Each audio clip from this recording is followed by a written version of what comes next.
ಆದರೆ ಏನು ಮಾಡೋದು, ಇವರು ವೀಕ್ ಡೇಸಲ್ಲಿ ಕೈಗೆ ಸಿಗಲ್ಲ, ಆಫೀಸ್ ಕೆಲಸದಲ್ಲಿ ಬ್ಯುಸಿ ಇರ್ತಾರೆ ನೋಡಿ, ವೀಕೆಂಡಲ್ಲಿ ಈ ಥರ ಸಿಗ್ತಾರೆ. ಸೊ ಕ್ಯಾಚ್ ಹಾಕೊಂಡ್ಬಿಡ್ತೀವಿ. ಈ ಸೆಕೆಗೆ ಅದು ಫುಲ್ ತೆಗ್ಸಿರೋದು ಅಂತ ಹೇಳಿದ್ರೆ ನನಗೆ ಹೇಳ್ತಾನೆ, ನಿನಗೂ ಹಂಗಿದ್ರೆ ಸೆಕೆ ಆಗುತ್ತಲ್ವ ತುಂಬ, ನೀನು ಹಿಂಗೆ ನಂತರನೇ ಕಟ್ ಮಾಡಿಸ್ಕೊ ಅಂತ ಹೇಳ್ತಾನೆ.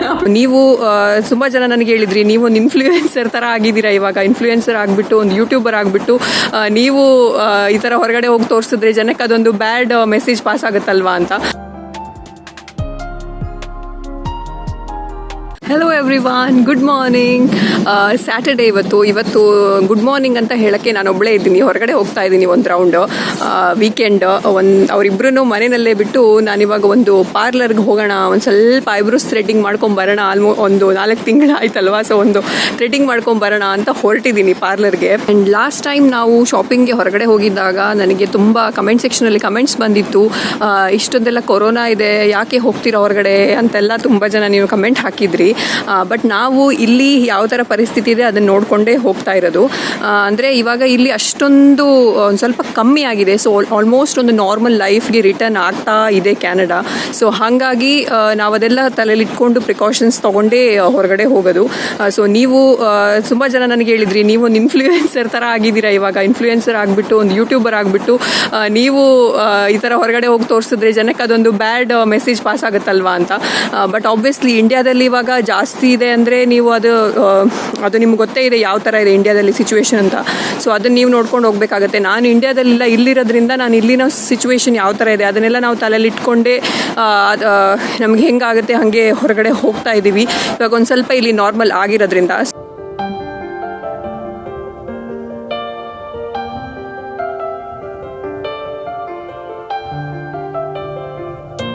ಸೊ ಐಬ್ರೋಸ್ ಮಾಡಿಸ್ಕೊಂಡಾಯಿತು. ಇಲ್ಲಿ ಹತ್ತಿರದಲ್ಲಿ ಒಂದು ಪಾಕಿಸ್ತಾನಿ ಲೇಡಿ ಆ್ಯಕ್ಚುಲಿ ಒಂದು ಪಾರ್ಲರ್ ಇಟ್ಕೊಂಡಿದ್ದಾರೆ. ಒಂಥರ ನಮಗೆ ಹೋಮ್ಲಿ ಫೀಲ್ ಆಗುತ್ತೆ ಅಲ್ಲಿ ಹೋದರೆ. ಇಲ್ಲೆಲ್ಲ ಬೇರೆ ಕಡೆ ಹೋದರೆ ಅವ್ರಿಗೆ ಗೊತ್ತಾಗಲ್ಲ ಯಾವ ಥರ ಮಾಡಬೇಕು. ಅಂದರೆ ಅವ್ರದ್ದು ಬೇರೆ ಕಡೆ ಹೋದರೆ ಇಲ್ಲೆಲ್ಲ ಐಬ್ರೋ ಶೇಪ್ಸ್ ಹೆಂಗೆಂಗೋ ಮಾಡ್ತಾರೆ. ಸೊ ನಮಗೊಂಥರ ಇಂಡಿಯನ್ ಫೀಲ್ ಬರಬೇಕು ಅಂದರೆ ಒಂಥರ ನಮಗೆ. ಸೊ ಅವರು ಇಲ್ಲೊಂದು ಇಟ್ಕೊಂಡ್ರು, ಆ ಲೇಡಿ ಏನಿದ್ದಾರೆ ಅವರು ಪಾಕಿಸ್ತಾನಿ ಲೇಡಿ, ತುಂಬ ಚೆನ್ನಾಗಿ ಮಾಡ್ತಾರೆ. ಆ್ಯಂಡ್ ಆಲ್ಸೋ ನಮಗೊಂಥರ ಹೋಮ್ಲಿ ಫೀಲ್ ಬರುತ್ತೆ. ಸೊ ಹಂಗಾಗಿ ನಾನು ಯಾವಾಗಲೂ ಅಲ್ಲೇ ಹೋಗೋದು ಐಬ್ರೋಸ್ಗೆ. ಸೊ ಐಬ್ರೋಸ್ ಮಾಡಿಸ್ಕೊಂಡು ಥ್ರೆಡಿಂಗ್ ಮಾಡಿಸ್ಕೊಂಡು ಇವಾಗ ವಾಪಸ್ ಹೋಗ್ತಾ ಇದ್ದೀನಿ. ಐ ಥಾಟ್ ಅಲ್ಲಿ ಒಳಗಡೆ ವಿಡಿಯೋ ಮಾಡೋಣ ಅಂತ ಅಂದ್ಕೊಂಡೆ, ಬಟ್ ಅಲ್ಲಿ ಬೇರೆ ಕಸ್ಟಮರ್ಸ್ ಕೂಡ ಇದ್ದಿದ್ದರಿಂದ ನಾನು ಮಾಡೋಕ್ಕೆ ಹೋಗಿಲ್ಲ. ಐಬ್ರೋ ಥ್ರೆಡ್ಡಿಂಗ್ ಆ್ಯಂಡ್ ಆಲ್ಸೋ ನಾನು ಹೋಲ್ ಫೇಸ್ ಥ್ರೆಡ್ಡಿಂಗ್ ಮಾಡಿಸ್ಕೊಂಡೆ. ಆ್ಯಂಡ್ ಜೊತೆಗೆ ಒಂದು ಸ್ವಲ್ಪ ಹೇರ್ ಕೂಡ ಟ್ರಿಮ್ ಮಾಡಿಸಿದೆ. ತುಂಬ ಒಂಥರ ಆಗಿತ್ತು ಅಂತ ಜಸ್ಟ್ ಹೇರ್ ಟ್ರಿಮ್ ಮಾಡಿಸಿದೆ, ಏನು ಶೇಪ್ ಅಲ್ಲ, ಜಸ್ಟ್ ಒಂದು ಟ್ರಿಮ್ ಮಾಡಿಸ್ತಿದ್ದೀನಿ ಅಷ್ಟೇ. ಇದಕ್ಕೆ ಇಷ್ಟಕ್ಕೆ ಸೇರಿಬಿಟ್ಟು ಒಂದು $35 ಆಯಿತು. $35 ಅಂದರೆ ಆಲ್ಮೋಸ್ಟ್ 1800 ರೂಪೀಸ್ ಥರ ಆಯಿತು. ಸೊ ಇವಾಗ ಸದ್ಯಕ್ಕೆ ವಾಪಸ್ ಹೋಗೋಕ್ಕೆ ಬಸ್ಗೆ ವೆಯ್ಟ್ ಮಾಡ್ತಾ ಇದ್ದೀನಿ. ಮನೆಗೆ ಹೋಗಿ ನೋಡಬೇಕು ಇಬ್ಬರು ಏನು ಮಾಡ್ತಾ ಇದ್ದಾರೆ ಅಂತ. ಮಗ ವೇಟ್ ಮಾಡ್ತಾ ಇದೆಯಾ ಚಿನಿ? ತುಂಬ ವೇಟ್ ಮಾಡ್ತಾ ಇದೆಯಾ ಅಮ್ಮ ಬಂದಿಲ್ಲ ಇನ್ನೂ ಸಹ ಅಂತ? ಸೂಪರ್. ಬಂದು ಸ್ನಾನ ಮಾಡಿ ಇವಾಗ ಅಡುಗೆ ಮಾಡಬೇಕಲ್ಲ ಅಂತ ಯೋಚನೆ ಮಾಡ್ತಾ ಇದ್ದೆ. 2:30 ಆಗ್ತಾ ಬಂತು. ಇವಾಗ ನಾನು ಹೋದವಳು ಇವತ್ತಿನ ಬರೋದಿಲ್ಲ ಅಂತ ಅಂದ್ಕೊಂಡು ಬೇಗ ಬರಲ್ಲ ಇವಳು ಅಂತ ನಮ್ಮ ಯಜಮಾನ್ರು ಇಲ್ಲಿ ಎಲ್ಲ ರೆಡಿ ಮಾಡಿಟ್ಟಿದ್ದಾರೆ. ಸಾಂಬಾರು ರೆಡಿ ಆಗಿದೆ, ಇನ್ನು ಹಪ್ಪಳನೂ ಹಾಕಿಟ್ಟಿದ್ದಾರೆ, ನನ್ನನ್ನು ರೆಡಿ ಆಗಿದೆ. ಇನ್ನು ಊಟ ಮಾಡೋದು ಒಂದೇ ಬಾಕಿ. ಅದಾರೆ ಯಾಂಚ್? ಹಾಂ, ಯಾರು ಮಾಡಿದ್ದೀವಿ ಅಡುಗೆ? ನೀನಾ? ಏನ್ ಮಾಡ್ಬೇಕಾಗಿತ್ತು? ಶುಂಠಿ ಸಾರು ಅಪ್ಪ ಮಾಡಿದ್ರಾ? ಚೆನ್ನಾಗಿರುತ್ತಲ್ಲ ಅಪ್ಪ ಮಾಡಿದ್ರು, ಟೇಸ್ಟಿ ಆಗಿರುತ್ತಲ್ಲ.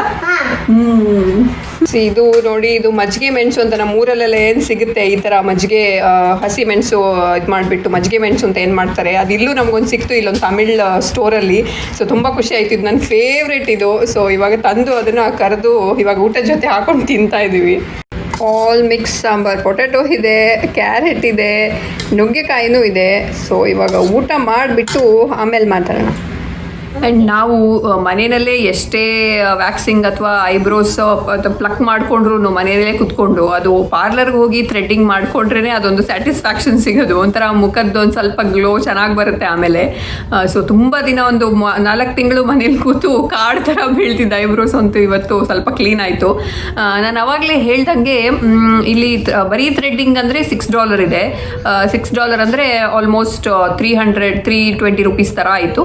ಅದು ಇಲ್ಲಿನ ದುಡ್ಡಿಗೆ ಅದು ರೀಸನೇಬಲ್ ಪ್ರೈಸಲ್ಲೇ ಇದೆ. ಏನು ಕಾಸ್ಟ್ಲಿ ಅಂತ ಅನಿಸಲ್ಲ, ವೆರಿ ರೀಸನೇಬಲ್ ಪ್ರೈಸಲ್ಲೇ ಇದೆ. ಇಲ್ಲಿ ಇವಾಗ ಫುಲ್ ಸೆಕೆ ಇರೋದ್ರಿಂದ ಫುಲ್ ಸಣ್ಣ ಕಟ್ ಮಾಡಿಸಿದ್ವಿ ಹೇರ್ ಅಲ್ವಾ ರೇಯನ್ಸ್ದು.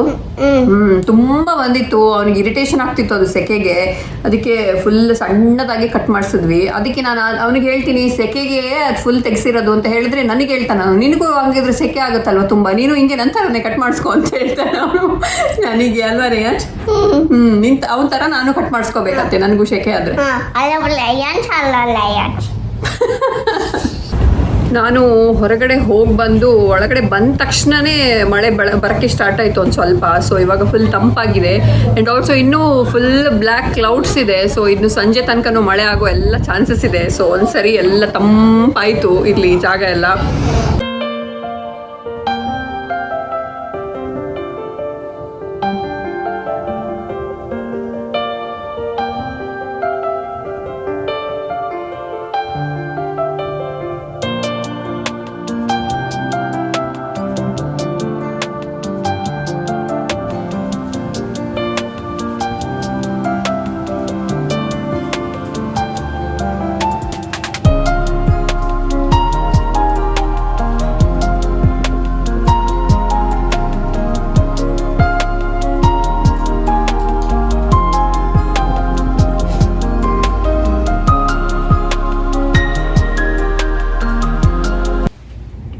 ತುಂಬ ಜನ ನನಗೆ ನೀವು ಸಬ್ಸ್ಕ್ರೈಬರ್ಸ್ ಪಿಗ್ಮೆಂಟೇಷನ್ಗೆ ಏನಾದರೂ ನ್ಯಾಚುರಲ್ ರೆಮಿಡೀಸ್ ಇದ್ದರೆ ಹೇಳಿ ಅಂತ ತುಂಬ ಸರಿ ಕೇಳಿದ್ದೀರಾ. In fact pigmentation and also melasma ಅಂತ ಏನೋ ಒಂದು ಸ್ಕಿನ್ ಕಂಡೀಷನ್ ಇದೆ, ಅದಕ್ಕೂ ಈವನ್ ನನಗೂ ಈ ಒಂದು ಸ್ಕಿನ್ ಕಂಡೀಷನ್ಗೆ ರೆಮಿಡೀಸ್ ಬೇಕಾಗಿತ್ತು. ಯಾಕಂತ ಹೇಳಿದ್ರೆ ರೀಸೆಂಟಾಗಿ ನನ್ನ ಮುಖದಲ್ಲೂ ಸ್ವಲ್ಪ ಡಾರ್ಕ್ ಸ್ಪಾಟ್ಸ್ ಬರೋಕ್ಕೆ ಸ್ಟಾರ್ಟ್ ಆಗಿದೆ.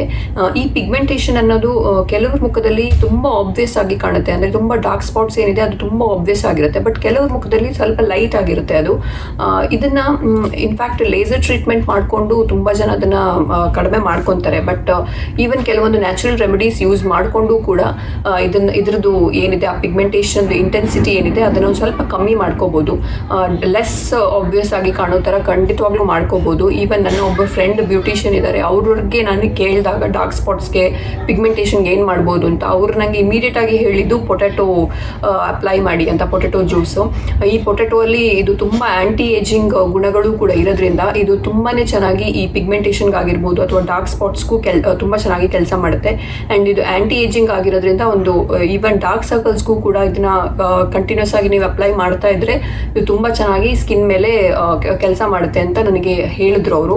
ಸೊ ಹಾಗಾಗಿ ಇದನ್ನ ಯಾವ ಥರ ನೀವು ಹಾಕೋಬಹುದು ಅಂತ ನಾನು ತೋರಿಸ್ಕೊಡ್ತೀನಿ. ಡೆಫಿನೆಟ್ ಆಗಿ ಇದನ್ನು ಟ್ರೈ ಮಾಡಿ ನೋಡಿ.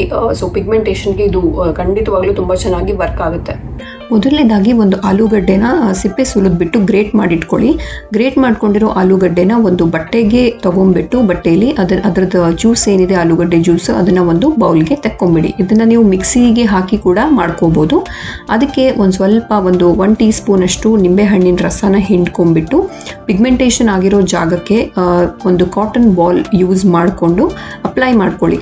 ಹೆಚ್ಚಾಗಿ ನಮಗೆ ಪಿಗ್ಮೆಂಟೇಷನ್ ಕಣ್ಣಿನ ಕೆಳಗಡೆ ಚೀಕ್ಸ್ ಏರಿಯಾದಲ್ಲಿ ಜಾಸ್ತಿ ಇರುತ್ತೆ, ಸೊ ಅಲ್ಲಿಗೆ ಅಪ್ಲೈ ಮಾಡ್ಕೊಳ್ಳಿ. ಆ್ಯಂಡ್ ಆಲ್ಸೋ ಈ ರೆಮಿಡಿ ನಿಮಗೆ ಈ ಡಾರ್ಕ್ ಸರ್ಕಲ್ಸ್ಗೂ ಚೆನ್ನಾಗಿ ಯೂಸ್ ಆಗೋದ್ರಿಂದ ಕಣ್ಣಿನ ಕೆಳಗಡೆ ಕೂಡ ಅಪ್ಲೈ ಮಾಡೋದನ್ನು ಮರಿಬೇಡಿ.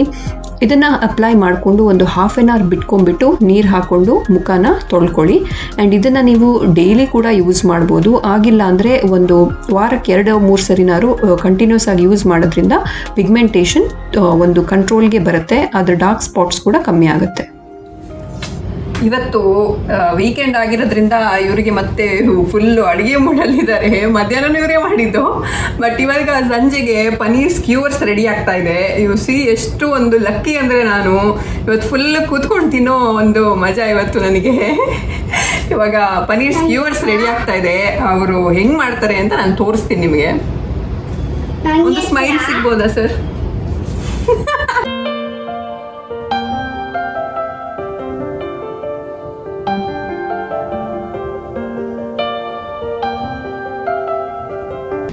ಅದೇನದು ಮೊಸರಿಗೆ ಸ್ವಲ್ಪ ಚಿಲ್ಲಿ ಪೌಡರ್ ಖಾರಕ್ಕೆ ತಕ್ಕಷ್ಟು, ಆಮೇಲೆ ಒಂದು ಸ್ವಲ್ಪ ಟರ್ಮರಿಕ್ ಪೌಡರ್, ಆಮೇಲೇನು ಉಪ್ಪಲ್ಲ ಅದು ಗರಂ ಮಸಾಲ, ಆಮೇಲೆ ಒಂದು ಸ್ವಲ್ಪ ಚಾಟ್ ಮಸಾಲ, ನೆಕ್ಸ್ಟು ಒಂದು ಸ್ವಲ್ಪ ರುಚಿಗೆ ತಕ್ಕಷ್ಟು ಉಪ್ಪು. ಇಲ್ಲಿ ಶೆಫ್ಗೆ ಅಸಿಸ್ಟೆಂಟ್ ಆಗಿ ನಾನು ಕೆಲಸ ಮಾಡ್ತಾ ಇದ್ದೀನಿ. ಸೊ ರೆಸಿಪಿ ಏನೇನು ಹಾಕ್ತಾ ಇದ್ದಾರೆ ಅಂತ ನಾನೇ ಹೇಳ್ತಾ ಇದ್ದೀನಿ. ಆಮೇಲೆ ನೆಕ್ಸ್ಟು ಒಂದು ಸ್ವಲ್ಪ ಏನದು ಜಿಂಜರ್ ಗಾರ್ಲಿಕ್ ಪೇಸ್ಟ್ ಆ್ಯಂಡ್ ಇನ್ನೊಬ್ರು ಅಸಿಸ್ಟೆಂಟ್ ಶೆಫ್ ಬ್ಯಾಕ್ಗ್ರೌಂಡಲ್ಲಿದ್ದಾರೆ. ಆ್ಯಂಡ್ ಜೊತೆಗೆ ಸ್ವಲ್ಪ ಅದಕ್ಕೆ ಆಯಿಲ್. ಇಲ್ಲಿ ನಾವು ಆಲಿವ್ ಆಯಿಲ್ ಹಾಕ್ತಾ ಇದ್ದಾರೆ. ಆದರೆ ನಿಮಗೆ ಯಾವುದು ಆಯಿಲ್ ಇದೆಯೋ ನೀವು ಅದನ್ನು ಹಾಕ್ಕೋಬೋದು. ಆ್ಯಂಡ್ ದೆನ್ ಒಂದು ಸ್ವಲ್ಪ ಲಿಂಬೆ ಹಣ್ಣು ಹಿಂಡಿದ್ರೆ ಏನು ಹಿಂಡಿದ್ರೆ ತುಂಬ ಚೆನ್ನಾಗಾಗುತ್ತೆ. ಎಲ್ಲ ಇದಿಷ್ಟು ಹಾಕಿಬಿಟ್ಟು ಅಂತ ಮಿಕ್ಸ್ ಮಾಡೋದು ಫುಲ್ಲು. ಹೀಗೆ ಕಾಶ್ಮೀರಿ ರೆಡ್ ಚಿಲ್ಲಿ ಪೌಡರ್ ಇದ್ದರೆ ಒಳ್ಳೆ ಕಲರ್ ಬಂದಿರೋದು. ಇಲ್ಲಿ ನಮ್ಗೆ ಸಿಗ್ತಾನೇ ಇಲ್ಲ ಕಾಶ್ಮೀರಿ ರೆಡ್ ಚಿಲ್ಲಿ ಪೌಡರು, ಅದಕ್ಕೆ ಲೈಟ್ ಆಗಿದೆ ಕಲರ್. ಇಲ್ಲಾಂದರೆ ಸೂಪರ್ ರೆಡ್ ಆಗಿ ಬರ್ತಾಯಿತ್ತು.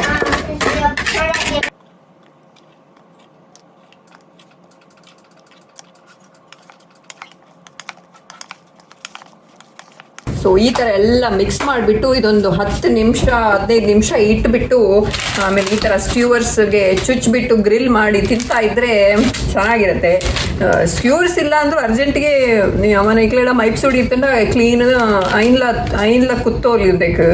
ಒಂದು ತೂಯರ್ಲ ಅಂತ ಮೈಪ್ಸೂಡಿ ಲೆಕ್ಕನೇ ಉಂಡು ಇನ್ಫ್ಯಾಕ್ಟ್. ಸೊ ತೊಂದರೆ ಜಿ.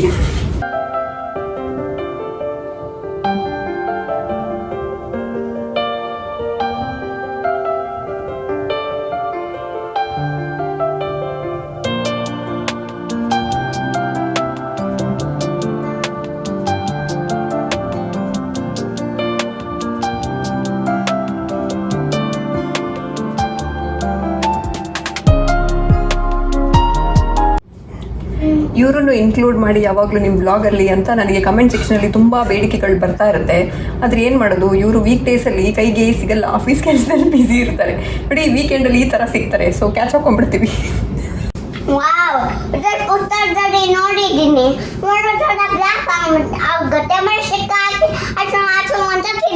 ಅಚುಮ್ ಅಂತ ತಿನ್ನೋದಾ? ಎಮ್ಮಿ ಇರುತ್ತಲ್ಲ. ಇವನು ಇದನ್ನ ಪುತ್ತೂರಲ್ಲಿ ತಿಂದಿದ್ದಾನಂತೆ ಅಚುಮ್ಮ ಅಂತ. ಸುಮ್ಮನೆ ಸ್ಕ್ಯೂವರ್ಸ್ ಅಂತ ಅದನ್ನೇ ಇವಾಗ ಗ್ರಿಲ್ ಇಲ್ಲ ಅಂದ್ರೂ ಅದನ್ನ ಕಡ್ಡಿ ಇಲ್ಲ ಅಂದ್ರೂ ಸುಮ್ಮನೆ ಅದನ್ನ ತವದಲ್ಲಿ ಶಾಲೋ ಫ್ರೈ ಮಾಡಿದ್ರು ಅದೇ ಟೇಸ್ಟ್ ಇರುತ್ತೆ. ಸುಮ್ಮನೆ ಒಂದು ಸ್ಟೈಲಿಗೆ ಸ್ಕ್ಯೂವರ್ಸ್ ಅಂತ ಅಷ್ಟೇ ಅಲ್ವಾ.